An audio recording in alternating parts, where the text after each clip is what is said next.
राधा में दोस्तों, मेरा नाम है श्याम सुंदर और नई वीडियो देखना आया। भारत ने दिखाई सॉफ्ट पावर, मीटर छोड़ो RIC हुआ एक्टिव। इस हमारा में वीडियो भाई, उसके बाद फिर अपना देश देंगे। वीडियो देखने पहले वीटो पावर छोड़ो, RIC हुआ एक्टिव, UN की पावर खत्म, अब कोई नहीं पूछेगा यूनाइटेड नेशन को। रिसेंट में कुछ घटनाएं हुई हैं जिसके बारे में आपने न्यूज में जरूर देखा होगा। उसमें से एक महत्वपूर्ण घटना हुई सितंबर में 11-12 तारीख के बीच में, जब भारत के national security adviser Ajit Doval ji मिलने पहुंचे व्लादिमीर पुतिन को। जी हाँ दोस्तों, व्लादिमीर पुतिन को रशिया में सेंट पीटर्सबर्ग, और वहां पुतिन की मौजूदगी के बीच और सेंट पीटर्सबर्ग में रहते हुए चाइनीज फॉरेन मिनिस्टर वांग के साथ भी उनकी मीटिंग होती है। बात समझिएगा जरूर, मतलब रूस भी था, चीन भी था और भारत भी था, और भारत से कोई ऐसा वैसा व्यक्ति नहीं गया था। अजीत डोवाल गए थे, भारत के राष्ट्रीय सुरक्षा सलाहकार। और उसके बाद क्या होता है, ये अगला स्लाइड देखिए। जयशंकर जी ने कहा कि 75% डिसएंगेजमेंट प्रॉब्लम सॉल्व हो गया है चाइना के साथ, और अचानक से चाइना की आर्मी लद्दाख से पीछे हट जाती है। मतलब पुतिन बीच में आए और चीन की आर्मी, जो भारत की धरती को एक एक इंच करके हड़पने की कोशिश कर रही थी सलामी स्लाइसिंग टेक्निक के चलते, वो पीछे हट जाती है। ये हो क्या रहा था दोस्तों? ये सब कुछ इसलिए हो रहा था क्योंकि दुनिया में पावर सेंटर्स अब वाकई में बदलने लगे, जिसके बारे में दशकों पहले बात की जाती थी कि एक वक्त आएगा कि गोरों के द्वारा चलाया जाने वाला वर्ल्ड ऑर्डर, मतलब कि America central world order, America नहीं बनाया यूनाइटेड नेशन, अमेरिका नहीं वर्ल्ड बैंक के ऊपर में अपना स्वामित्व रखा है, अमेरिका का ही स्वामित्व है इंटरनेशनल मॉनेटरी फंड IMF के ऊपर में, जो दूसरे देशों को लोन देता है। सब पर तो वही चढ़कर बैठा है। लेकिन लोग बोला करते थे आज से 2-3 दशक पहले कि एक वक्त आएगा जब पावर जो है, उसकी कमान जो है, वो भारत की तरफ आएगी, एशिया की तरफ आएगी, और वो होता अब नजर आ रहा है। यूक्रेन युद्ध के बाद पावर सेंटर्स शिफ्ट होने शुरू हो चुके हैं।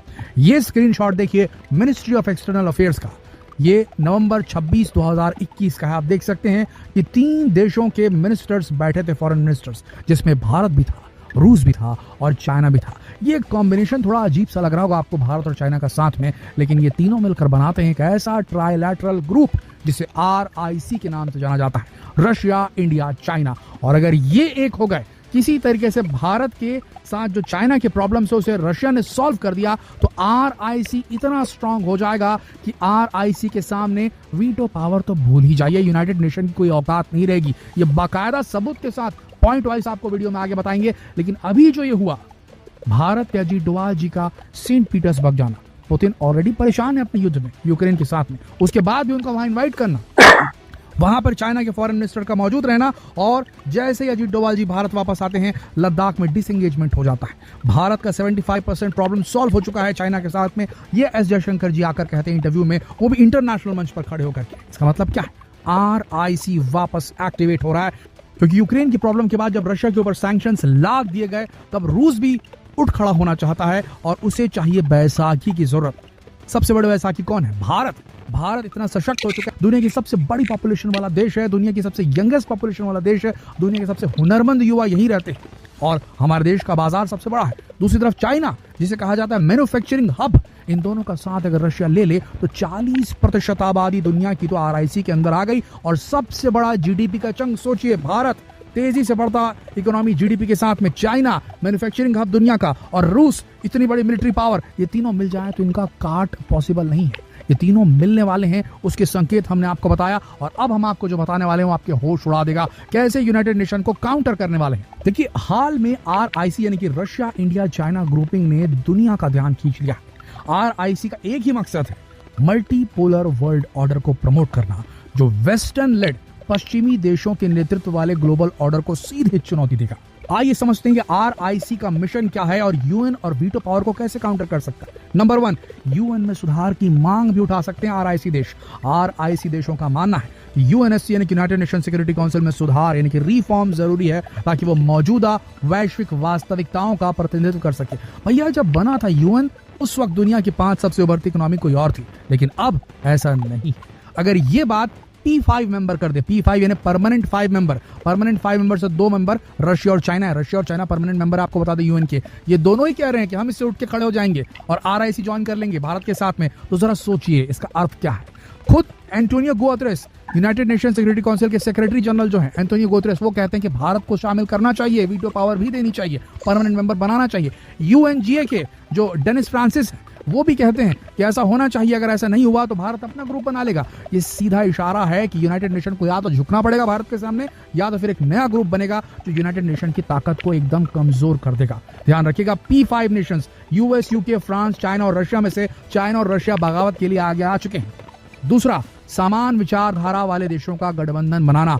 RIC के पास इतनी ताकत है कि वो ब्रिक्स को बेहद बड़ा कर सकता है, और ब्रिक्स इतना बड़ा हो सकता है कि वो काठ बन जाएगा यूनाइटेड नेशन की।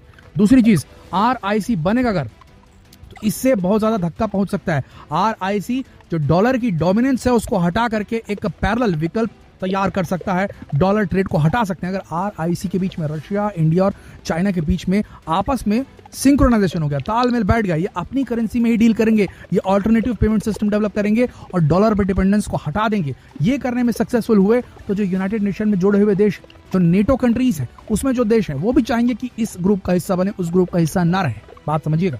सबसे बड़ी बात, RIC एक्टिव हुआ तो यूनाइटेड नेशन में जो बार बार प्रतिबंधों का रूल वहां पर है, जो कि अमेरिका अपने हिसाब से लगवा देता है यूनाइटेड नेशन से बोल करके, उससे छुटकारा मिलेगा। और जिन जिन देशों के ऊपर में अमेरिका ने प्रतिबंध लगा के रखे, यूरोपियन कंट्रीज ने बैन लगा के रखे, वो सारी कंट्रीज RIC के साथ आने की कोशिश करेगी। और RIC यूरेशिया के अंदर, यूरोप में नहीं, यूरेशिया के अंदर में जो है पावर सेंटर को खींच के लाएगा, शक्ति केंद्र दुनिया का इस इलाके में पहुंच जाएगा, भारत के समीप हो जाएगा।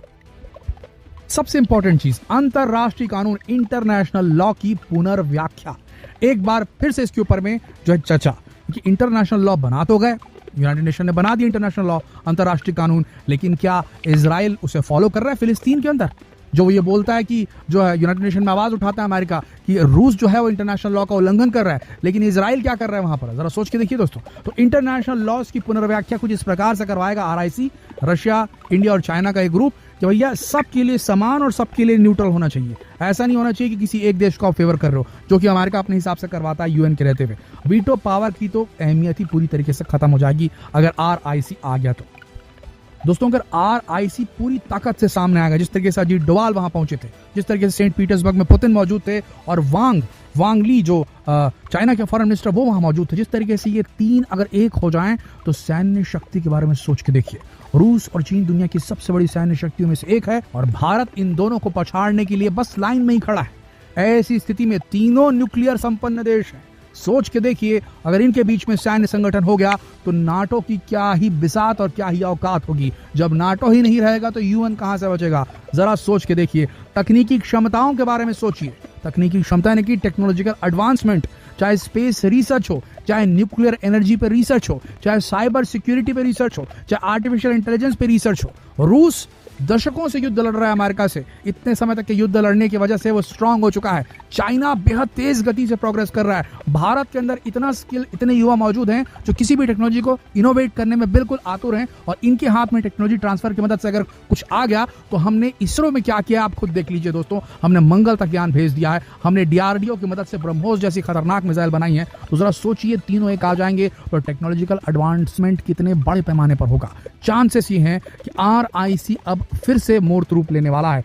आखिरी मीटिंग नवंबर 26, 2021 में हुई थी, आने वाले वक्त में कभी भी हो सकती है। जिस तरीके से युद्ध के बीच में पुतिन सामने आते हैं और इंटरेस्ट दिखाते हुए चाइना और भारत के मतभेदों को सॉल्व करने के लिए सामने आ रहे हैं, ये साफ इशारा है कि RIC फिर से एक्टिव हो रहा है। और अगर RIC एक्टिव होगा तो वीडियो तो भैया अपने जेब में ही रख लो। क्या लगता है आपको दोस्तों?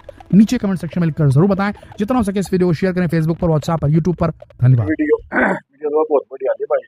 अरे हकीकत है, वही बात भाई ने वीडियो बना रखी है।